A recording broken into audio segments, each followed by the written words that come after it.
नमस्कार, मैं हूं टीपी पांडे। आप देख रहे हैं टीपी एक्सप्रेस। हमारे वो दर्शक जो इस वक्त देश या दुनिया के किसी भी हिस्से में हमारे चैनल को देख रहे हैं, हम उन सभी के शुक्रगुजार हैं और साथ ही हम उम्मीद करते हैं कि वो परिवार सहित खैरियत से होंगे। और हम उन सभी दर्शकों का धन्यवाद करते हैं कि जिन्होंने हमारे चैनल को सब्सक्राइब कर लिया है। आज मैं एक ऐसे मुद्दे पर बात करना चाहता हूं आपसे जिस मुद्दे पर बहस बहुत होती है। आम चलते फिरते आदमी बहुत इस पर बातें करता है, लेकिन क्या ये मुद्दा हमारे देश में वाकई कोई मुद्दा है? वो मुद्दा जिस पर मैं अपनी बात करना चाहता हूँ वो है करप्शन या भ्रष्टाचार। तो करप्शन और भ्रष्टाचार ये शब्द हैं, ये बड़े सुनने को मिलते हैं। तो मैं थोड़ा सा इस बारे में बताना चाहता हूँ कि करप्शन किस हद तक है। एक व्यक्ति जिसकी तनख्वाह 1.5 लाख रुपए है, हालांकि आज की डेट में 1.5 लाख रुपए तनख्वाह कोई बहुत बड़ी तनख्वाह नहीं होती। हाँ, इतना होता है कि आदमी अपना गुजारा आसानी से कर सकता है, वो गाड़ी में चल सकता है, वो एक घर मेंटेन कर सकता है। लेकिन जो पैसे की हवस होती है वो आदमी को कहाँ तक गिरा देती है, ये उसका उदाहरण मैं आपको देने जा रहा हूँ। क्योंकि चाहे तो वो उतने में भी गुजारा कर सकता है, लेकिन पैसे से पैसा कैसे बनता है ये मैं आपको बता रहा हूँ। ये एंटी करप्शन ब्यूरो जो कि है एक विभाग, उसने राजस्थान के 3 शहरों में रेड मारी है, जयपुर, जोधपुर और चित्तौड़गढ़। जो इन्होंने बरामद किया है उस रेड में वो हैरान करने वाला है कि एक जीडीए का इंजीनियर यानी जयपुर डेवलपमेंट अथॉरिटी का इंजीनियर, जिसके घर में अकूत दौलत मिलती है, इसके 14 ठिकानों पर छापे मारे गए हैं। और इसकी जो संपत्ति है आय से अधिक, मतलब वो आय के मुकाबले 1450% ज़्यादा इसकी संपत्ति मिली है। और 1.5 लाख रुपए इसकी सैलरी है। जयपुर में 4 कोठियों का मालिक है, 4 फार्म हाउस हैं, घर में 3,87,000 कैश मिला, 30 किलो इसके घर में सोना मिला, 245 यूरो करेंसी मिली और $2,000 इसके घर में मिले। और मर्सिडीज गाड़ियां भी हैं, 5 महंगी गाड़ियां, जबकि 3 बैंकों में इस इंजीनियर के लॉकर हैं, अभी उसका खोला जाना बाकी है। ठीक है। इसी तरह चित्तौड़गढ़ में जिला परिवहन अधिकारी, खासतौर से इस विभाग से आपका नाता बहुत ज़्यादा पड़ा होगा जो लोग गाड़ियां चलाते हैं। अब तो सभी के पास अपनी गाड़ियां हैं, अगर गाड़ियां नहीं तो 2 पहिया वाहन तो है ही है, स्कूटर या बाइक। तो आपका इस विभाग से वास्ता ज़रूर पड़ा होगा, जिसको हम आरटीओ विभाग के नाम से ज़्यादा जानते हैं, आरटीओ ऑफिस। और यहाँ किस हद तक करप्शन है ये तो आपको मालूम ही है कि ऑफिस में घुसते ही वहाँ पर महकमे में बगैर किसी ब्रोकर के आपका काम नहीं चल सकता। आप अपने दम पर अगर जाएंगे तो आपसे वहाँ बात कोई नहीं करेगा, शाम तक आप अपना सिर खुजा के आ जाएंगे, आप परेशान हो जाएंगे। तो वैसे गवर्नमेंट अभी ऑनलाइन भी कर दिया है ये काम, लेकिन ऑनलाइन का मतलब होता है कोई काम का ना होना। उस काम को करते नहीं है, जहाँ पैसा लूटने वाले लोग बैठे हुए हों वो बगैर पैसे के काम नहीं करते हैं। तो ये आरटीओ विभाग है, ये एक तरह से सोने के अंडे देने वाली मुर्गी की तरह है। और यहाँ पर जिला परिवहन अधिकारी मनीष शर्मा, इसके घर से 2 करोड़ के निवेश के कागजात मिले हैं, फ्लैट में 1 लाख नगद मिले हैं, विदेशी यात्राओं के दस्तावेज मिले हैं और महंगी बाइकें, महंगी गाड़ियां। इसी तरह जोधपुर में इंस्पेक्टर हैं प्रदीप शर्मा, उनके घर से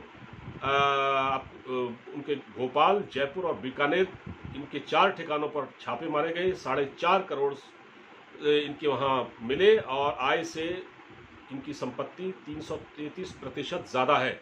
और इसी तरह से सुरेंद्र सिंह एक इंस्पेक्टर हैं, इनके वहाँ भी माफ़ कीजिए, एक ये कमिश्नर हैं, लेबर कमिश्नर, ठीक है, ये लेबर कमिश्नर हैं भरतपुर में, इनके यहाँ छापा मारा गया और भारी मात्रा में कैश मिला। और इनका नाम है प्रतीक जागड़िया। अब हम करप्शन पर रोज़ चर्चा करते हैं, तो करप्शन ज़िंदगी का हिस्सा बन गया है। हम लोग इस पर चर्चा ज़्यादा नहीं करते हैं, क्योंकि जिसको चर्चा करनी है, सरकार जब आई थी हमारे यहाँ 2014 में माफ़ कीजिए, मोदी जी जब प्रधानमंत्री बने थे तो इन्होंने कहा था कि भ्रष्टाचार पर ज़ीरो टॉलरेंस। लेकिन क्या आपको लगता है कि इस देश में भ्रष्टाचार पर कहीं ज़ीरो टॉलरेंस है? मुझे तो नहीं लगता। कुछ एक मामलों में कार्रवाई ज़रूर की गई होगी, लेकिन अभी तक सच्चाई बहुत दूर है। ज़ीरो टॉलरेंस, तो कितने विभागों में करप्शन दूर हुआ, यह भी देखे जाने की बात है, बाकी है। अच्छा, हमारे यहाँ करप्शन सिर्फ पब्लिक नहीं करती, राजनेता भी करप्शन में शामिल हैं। नेता केवल अधिकारी नहीं, पब्लिक के लोग नहीं, बल्कि जो जो नेता हैं वो शामिल हैं।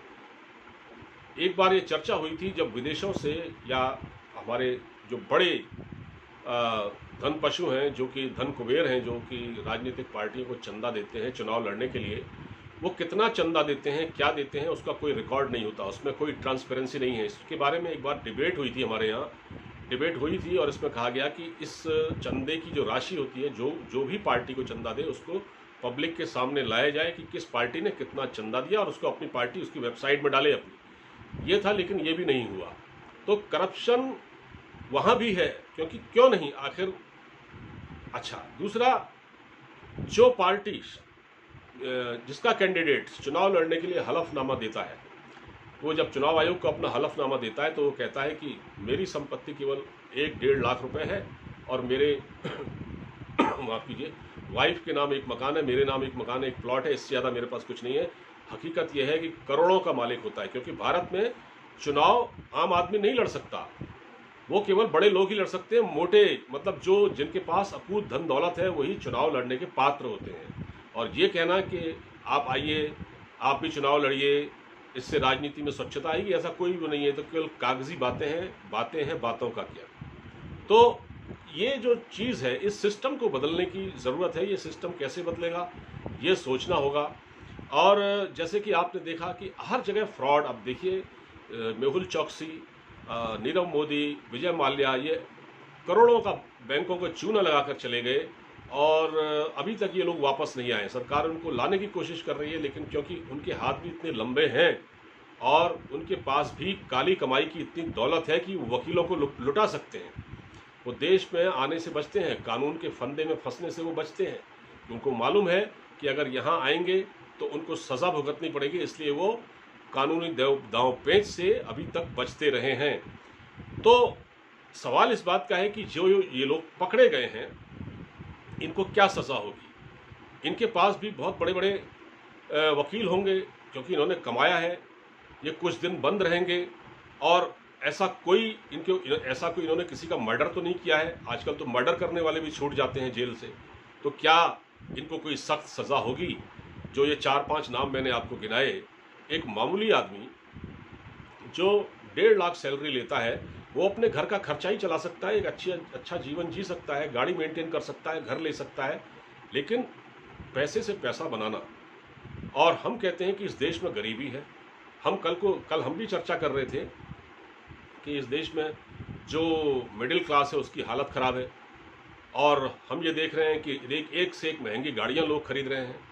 कार के शोरूम वाले से बात करो तो वो कहता है कि साहब गाड़ियाँ तो बिक रही हैं, गाड़ियाँ बिक रही हैं, और लेकिन हम कहते हैं कि देश में गरीबी आ गई है, लोगों के पास खाने को पैसा नहीं है, घर का खर्च चलाने को पैसा नहीं है। तो वो पैसा कहाँ से आ रहा है। बहुत सारे सवाल हैं। ऐसा नहीं है कि हर व्यक्ति भ्रष्टाचार करके ही गाड़ी खरीदता हो, लेकिन ये जवाबदेही तय होनी चाहिए, वरना भ्रष्टाचार हमारी व्यवस्था में एक तरह से दीमक की तरह है, और इसको इसी तरह से चाटते रहेगा।